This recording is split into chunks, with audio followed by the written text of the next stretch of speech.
Hello all, this is Vamsi Kumpatla. మీరు ఈ Maharashtra speech చూసే ఉంటారు. నాకు ఈ వీడియో చూస్తుంటే పవన్ కళ్యాణ్ గారు ఒక బుద్ధుడిలా కనిపించాడు. ఎందుకో కూడా ఈ వీడియోలో చెప్తాను. ఈ సనాతన ధర్మం అనే పాయింట్ ఏదైతే ఉందో అది మళ్ళీ పవన్ కళ్యాణ్ గారు ఈ స్పీచ్లో చెప్పారు. బుద్ధిజం అనేది హిందూ మతం కాదు, కానీ హిందూ మతంలో ఉన్న మన ఆచారాలను పాటిస్తుంది. మన పూర్వీకులు మనిషి ఎలా ఉండాలని గ్రంథాల్లో చెప్పారు. అది బుద్ధుడు ఈ విషయాలన్నీ దేశమంతా బోధించేవాడు. అలాగిప్పుడు పవన్ కళ్యాణ్ గారు చూస్తే అలాగే అనిపిస్తుంది.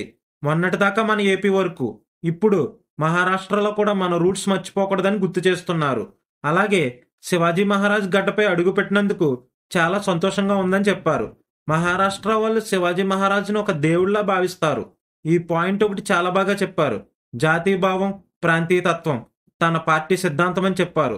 అంతేకాదు, నేను ఇక్కడ ఓట్స్ అడగడానికి రాలేదు, గొప్ప మహనీయులు పుట్టిన నేల కాబట్టి గౌరవంతో వచ్చానని చెప్పారు. అలాగే శివసేన పార్టీ జనసేన సనాతన ధర్మం కాపాడడానికి ఆవిర్భించాయని చెప్పారు. ఈ విషయంలో నాకు ఒక డౌట్ వచ్చింది.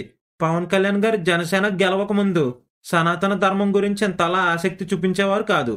కానీ గెలిచిన తర్వాత నుంచి తనని ఎన్డీఏ ఫోర్స్ ఈ విషయాలు మాట్లాడమని ఫోర్స్ చేస్తుందనిపిస్తుంది. మోడీకి కూడా తెలుసు పవన్ కళ్యాణ్ గారి స్టామినా ఏంటని.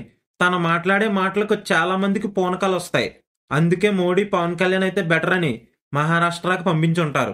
ఈ 10 yearsలో ఎన్డీఏ కూటమి ప్రభుత్వం వల్ల జరిగిన మంచి విషయాల గురించి చెప్తూ 370 ఆర్టికల్ వచ్చింది, రామ్ మందిర్ వచ్చింది, నేషనల్ రోడ్ డెవలప్ అయ్యాయి, 25 కోట్ల ప్రజలను పేదరికం నుండి విముక్తి చేసిందని చెప్పుకొచ్చారు. నాకు ఇదంతా చూస్తుంటే మోడీ పవన్ కళ్యాణ్ నేషనల్ వైడ్ పాలిటిషియన్లా చేసేలా ఉన్నారు. మోడీ, అమిత్ షా, యోగి అండ్ ఒక పవన్ కళ్యాణ్ అనేది చెప్పుకునే రోజులు ముందున్నాయని అనిపిస్తుంది. మీ అభిప్రాయం ఏంటో ఈ వీడియోలో చెప్పండి. వీడియో చూసేసారు కదా, అలాగే like, share, comment and subscribe చేసి గంటను కొట్టేయండి. ఉంటాను. జై హింద్.